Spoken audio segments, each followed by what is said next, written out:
right, so we're down to the final touches here, and I figured I'd kind of show you. And I am taking my chain breaker equipment apart or off the old stand and setting it up to work with the vise, my bench vise, which I guess I can show you that on this video. I'm just going to kind of show you real quick what we did, kind of give you a little rundown, and let's do this chain breaker stuff. But we're pretty much there, I think. Finally, the shop finally feels like it's getting to where I've always wanted it all this time. You know what I mean? And the nice thing is now that all this styrofoam insulation and stuff is pretty much done. I mean, it's not done. There's still like a 1.5 foot gap down the ceiling over here, which I'll show you that. But like the air, it's windy outside and I don't feel any air moving in here. You know what I mean? It's the first time it's been like that ever. Like this is the first time this building's ever felt like that. So, you know, it's been a lot of work, but we're finally starting to get there. You know what I mean? So let me give you a quick rundown. All right, you know what? Let me see if I can do a zoom out. Turn this into more of a wide view. Give you a little better view. How's that? So this corner here is one we still got to work on.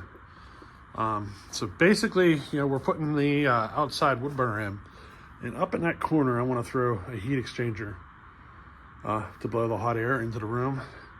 And whenever I get that done, I want to pull the wood burner, and I'm going to move the big lathe to here, and then extend the workbench all the way to the corner.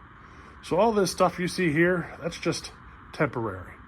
Basically everything you see here, all these shelves and everything, the bench and all, I plan on extending all the way to the corner as much as I can. I mean, there's going to be a heat exchanger up there, you know what I mean? But that's kind of what I think I'm going to end up doing there. So we were able to keep my dad's old workbench in play. As you see, she's all kind of, you know, that's about as clean as it'll ever be.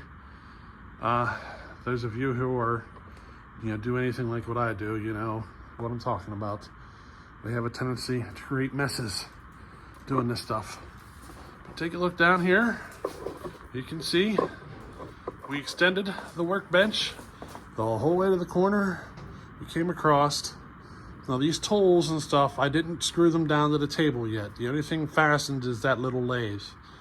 The rest is just sitting there till I'm, you know, completely certain that that's where I want it. And it's just a couple of screws, you know what I mean? So I could screw them down, but this is pretty much the way she's probably going to be laid out. The workbench along that one side, you know what I mean? And this is the lathe I was saying about moving up to that spot. You know what I mean? She's an old lathe from the Pennsylvania Railroad that I'm going to get up and running again one of these days.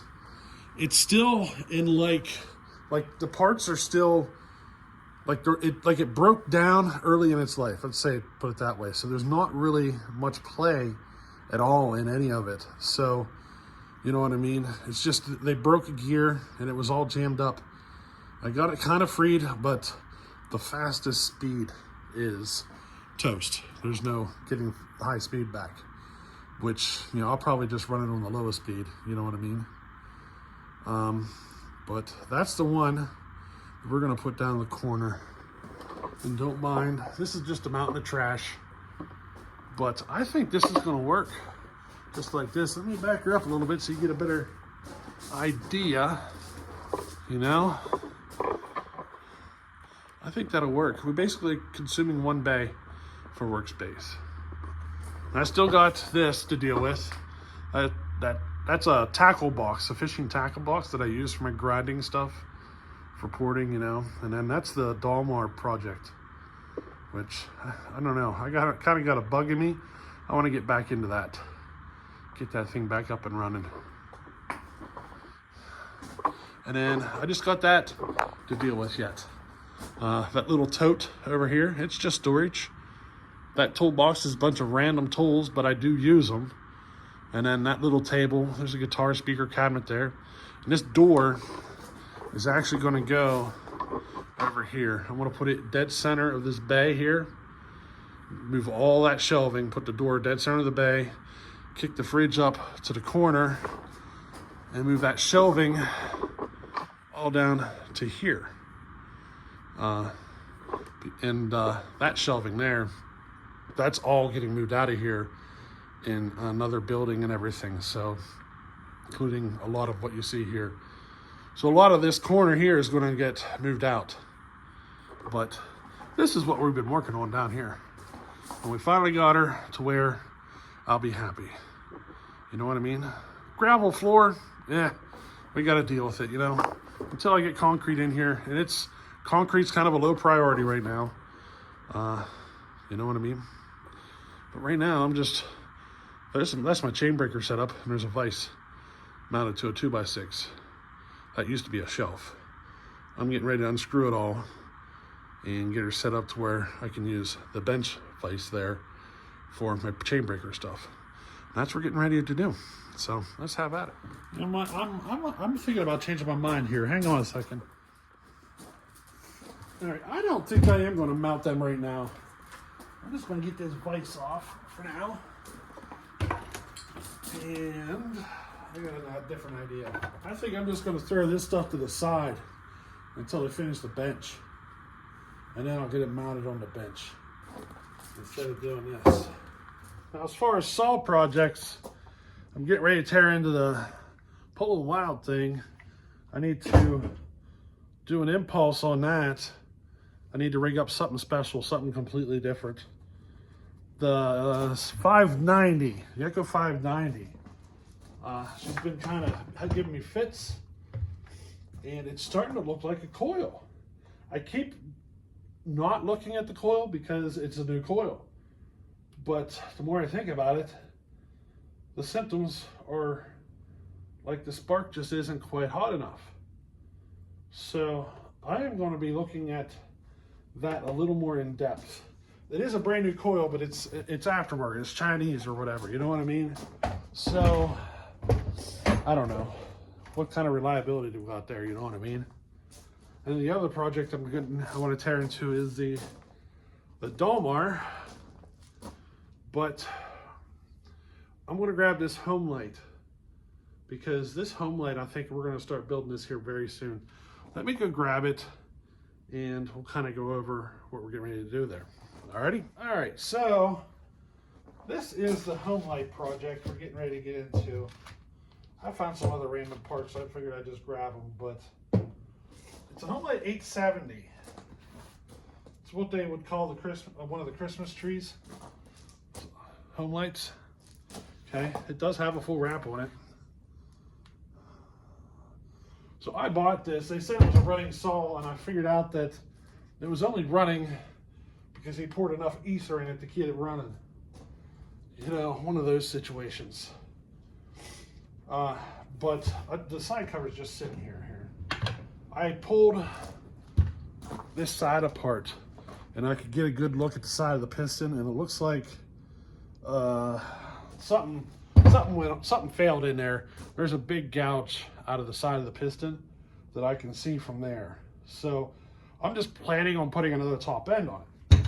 And I have, this would be a 925 style cylinder. So this is 82 cc for certain. There's 77 and there's 82 cc. This is an 82 cc cylinder. Telltale sign is you got the oval exhaust port. Okay, definitely the 82 cc version.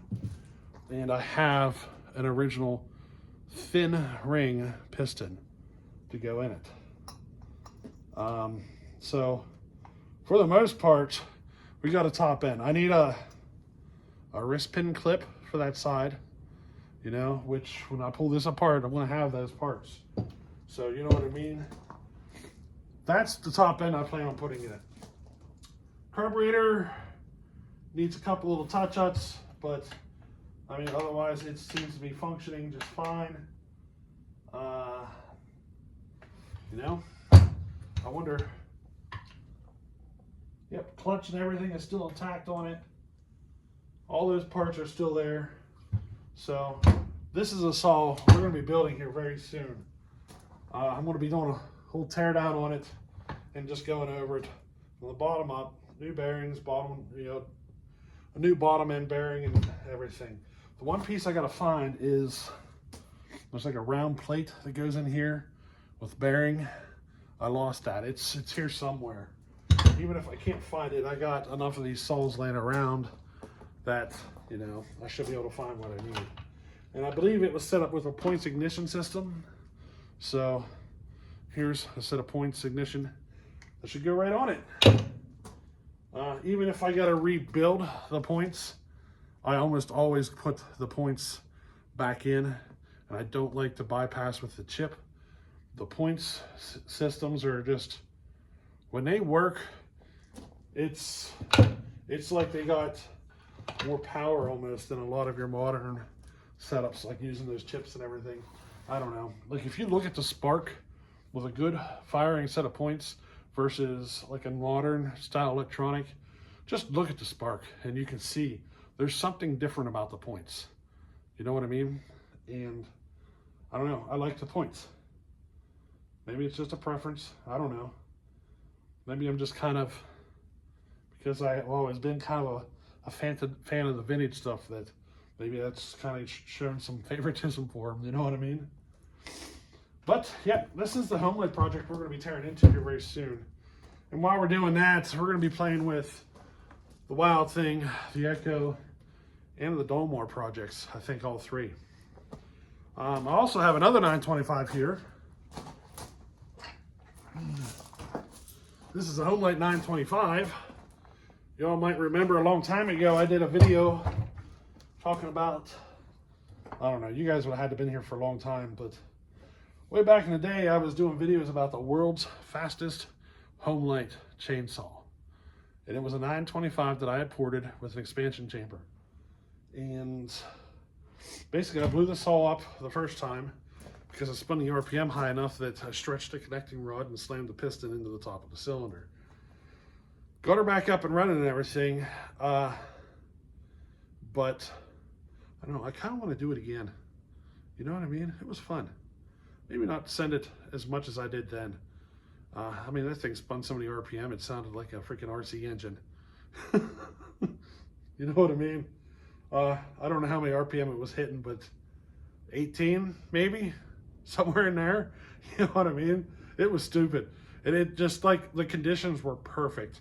The chain wasn't 100%, just the tune was a bit on the lean side. It just, everything, all the conditions end up working perfectly to get it to spin that. You know what I mean? And that was in the cut, so it just kind of worked out. And I kind of want to do it again. So I actually have this 925 here to do it again. So we're going to have some fun with that too. I also got another Homelite project I'm going to be building for myself. So remember when we built the Super 130 while back, and we had a dyno pulled on it, and I think the dyno pull was like 5 horse. I want to see if I can do better. We have Justin's here, the VI 130 for Justin.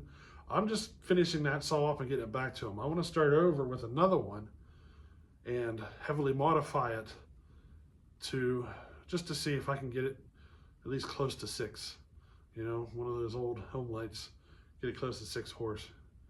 That's just something I want to do. You know what I mean? I'm starting to get near the end of my race saws, except for, I'll be tweaking them, but a lot of my race saws are built. It's just tweaks. We just got the 395 to build, and we got to decide if we're going to run the Neotech 8120 or the Holtzforma 880. We got to decide which of those we're going to run for the 100+ cc size. But I mean, that 100+ cc is the only saw left I have to buy.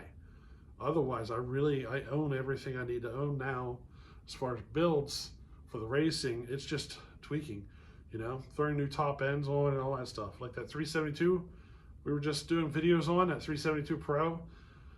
Right now, I'm debating on whether or not to throw another top end on it or modify that one. So, right, like it has too much intake timing, I think I mentioned it before in a video, but it's got a tremendous amount of spit back at low RPM especially. And for me to get it to where I want it to be, I need to get rid of that. It's too much. It's a whole lot. That's one of the reasons I have to tune it so funky for low RPM. And I want to clean that up and get it running a bit more consistent, and then, you know, possibly take it to another level. I think we're going to try throwing some JB Weld in it to fix that intake issue, but I have another cylinder for it. So, I mean, it is a big bore cylinder, and I have another cylinder for that saw, as you know, a big bore cylinder or whatever, that we could throw in it and do it a little differently to try to clean up some of that spit back issues. You know what I mean? It's sitting at 83 degrees intake timing, and I feel like it needs to be closer to like 78 but wider. So that's kind of where I'm leaning at on that saw. But again, it's just tweaks for the most part. As far as buying saws and building them and everything, I mean, I got like one saw yet that I want to buy, but other than that, you know, it's not a big deal. I'd like to get my hands on a couple of 372 clones, at least two. I'd like to get my hands on two, and I'd like to do one up for Saw Fest to like raffle off to help, you know, earn money for Saw Fest or whatever. And then the other one I'd like to build is like a 372 clone that I built myself to race at Saw Fest. So that's kind of where that is, because the 372 clone that I'm running now is bellhopper built. I would like to run one that I built for that class. So yeah, I mean, if you guys have been around, you know what I'm talking about. But that's kind of where we're at here. I just figured I'd put this video together, and here I am. I just keep going on and on. It just feels good to be this far in the building to where I can actually do something, you know? Probably gonna have to set up a table here though, just to hold saws and pieces and stuff. I don't know. Probably have to do something. I'm known to work on more than one project at a time, you know what I mean? So we'll see how she goes. But right now, I think coming up very soon, you're gonna see this 870 built. The 925, I don't know when I'm getting into that. I have no plans. But the 870 build and tweaks on these other ones, and a 395 build, I think, yeah, well, I mean, we basically got three full builds. It's going to be the 870, the 395, and the Dalmar build. We're going to be doing all three of those builds. So those are the next three builds. Don't know what order they're going to be in, but other than that, we're tweaking, you know? So yeah, hey, that's kind of where we're at, and not much else to say besides enjoy yourself, you know? I've noticed a change in the YouTube viewers' attitudes, the YouTube channels. There's a change, there's a different feel coming in. I can kind of feel it. You know what I mean? Like, it started out where back in the day, like this whole type of content was exploding, and everybody was trying to get into the game, and it was like so competitive and a lot of arguing, and you know, and now I think we're kind of past those days, and everybody's kind of settling into like, you do me, I'll do me kind of thing. You know what I mean? And I think that's kind of where we're settling in at. I think a lot of folks thought they're going to get rich off of this kind of content. So you're seeing a lot of channels disappear. Some channels have moved on to other subject matter. You know, they might have moved into, well, they might have been trying to make wanting to make a go at it, but building saws isn't the type of content you want to do if you really want to make a good go at having a YouTube channel be like your livelihood or your business or whatever.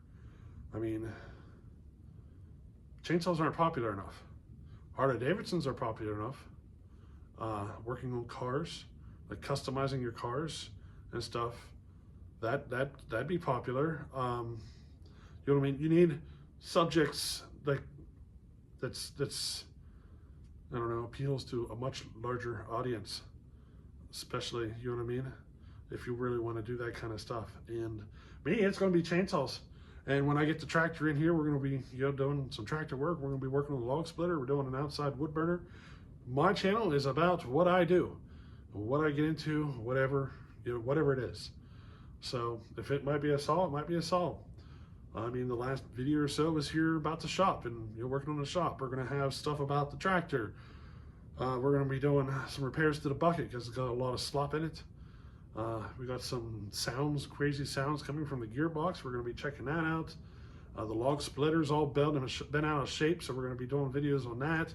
We're going to be looking at getting an outside wood burner, and we may be picking up an old leaky one and bringing it in and rebuilding it and then putting it into service. I think that's what we're going to be doing. So, you know, hey, stick around. There's always something interesting to do. You know what I mean? As far as wild and crazy builds go, you know, here's a wild thing. Pulling wild thing. Currently set up to run on methanol. And it's eventually going to go to nitromethane. So it has already been converted. It's a reed fed. This thing is a reed fed saw now. I've converted it to a reed intake, and it runs on methanol with reeds. I got to fix the intake, or the impulse. So there's an impulse issue I got to fix. But, you know, interesting projects, and stick around. You know, I jabbered on a lot here, so I think we'll end it with this. Anyway, hey, I hope you enjoyed this one. Some cool projects. I thought I'd show you where we're at in the shop. And oh, I forgot to mention one more thing. For the 10 people who've watched till the end of the video. Best Arc, remember the Best Arc welder we got and we did a review video on? They sent me a plasma cutter. So we're going to be doing a plasma cutter review video. And I think we'll pull the log splitter in and get it all cut off. Get all the stuff cut off with that plasma cutter and make a review video using the plasma cutter on the log splitter. So I think that's what we're going to do. I just got that welder yesterday, or that plasma cutter yesterday. So probably in the next week or two, you're going to see that video. Probably 2 weeks. We'll see. But hey, I hope you enjoyed this one. We'll see you in the next one. Later.